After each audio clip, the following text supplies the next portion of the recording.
Quelques éléments pour se corriger. Dans cette introduction, un point positif. Comme on parle de 1981, on nous évoque le fait que en 1981, la France sort du septennat de Valéry Giscard d'Estaing et commence celui donc de Mitterrand. Autre point positif dans cet extrait. Ici, on nous parle donc du président de la République et il est dit « La France a connu 7 présidents différents, c'est un personnage très important » et on utilise le cours pour signaler quelques-uns de ses pouvoirs. Maintenant, la question des définitions. On s'aperçoit ici que il est évoqué, la France est un État centralisé, toutes les grandes institutions gouvernementales sont à Paris, mais il manque le mot de jacobinisme. En revanche, dans ce texte, on commence par évoquer le gouvernement et on place tout de suite la définition. Un gouvernement désigne l'ensemble des personnes qui concentrent le pouvoir.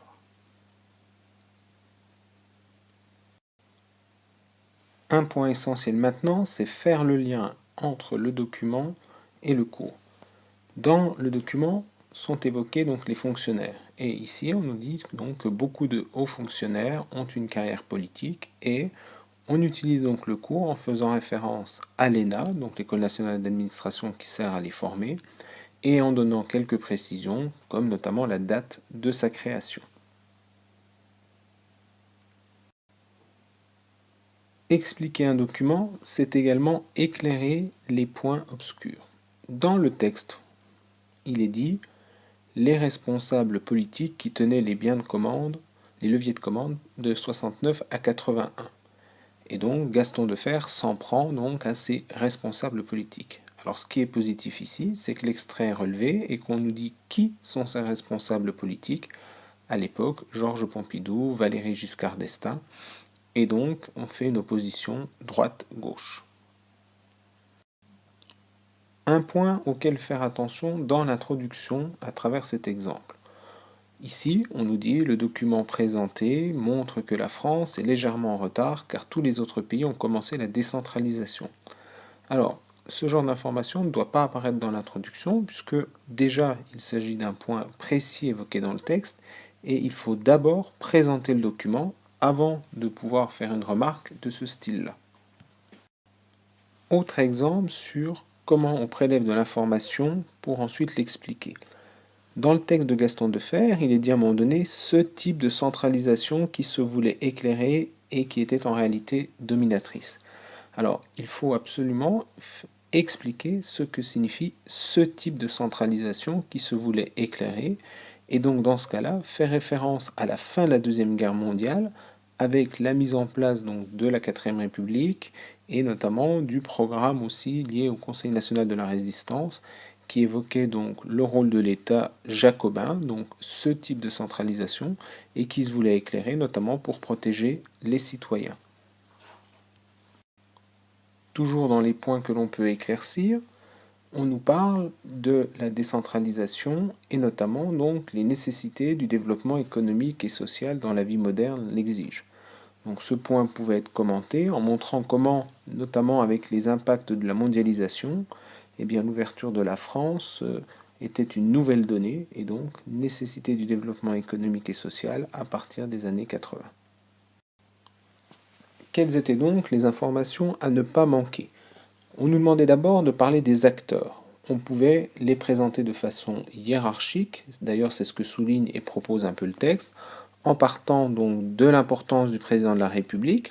Donc le but, citer un extrait où on voit apparaître le mot président de la République, et ensuite utiliser le cours pour bien montrer cette importance. Et là, on a des expressions comme le président est la clé de voûte du régime, le président est le personnage prépondérant.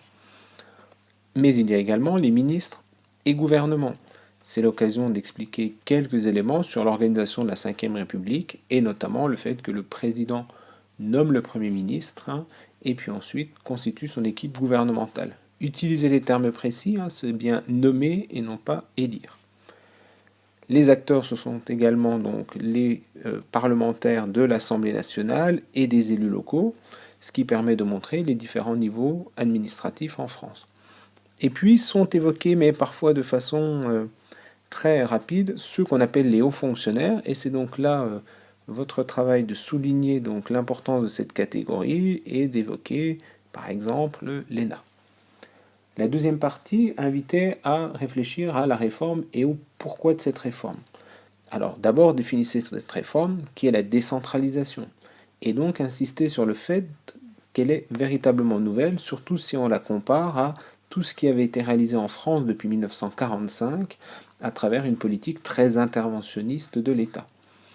Une fois que vous avez défini cette réforme, que lui reprochait-on? On lui reproche ce qu'on appelle la technocratie, la lourdeur, et là vous pouvez aussi réutiliser des éléments liés à l'ENA. Cette réforme implique des nouveaux domaines d'intervention, les régions vont pouvoir s'occuper de nouveaux aspects, et donc dans ce cas-là, vous expliquez bien que l'État a moins de pouvoir à partir de ces années 80. Enfin, vous pouviez vous appuyer sur le texte qui évoquait une comparaison européenne, donc en montrant que la France était un cas particulier. La question du vocabulaire enfin. À chaque chapitre, il y a des mots de vocabulaire que l'on identifie. Il faut bien penser que dans une composition ou dans une étude de document, on attendra ces mots-là. Ici, impossible de faire cette explication de document sans évoquer le mot jacobinisme, gouvernement, administration, État. Mais ce qui est encore plus important, c'est d'en donner la définition. Référez-vous à ce qui est dans votre petit logiciel, avec à chaque fois, on avait la définition et le mot-clé. Et puis, en termes de méthode, autre point fondamental, il faut toujours partir du document, c'est-à-dire partir d'une citation, d'un extrait.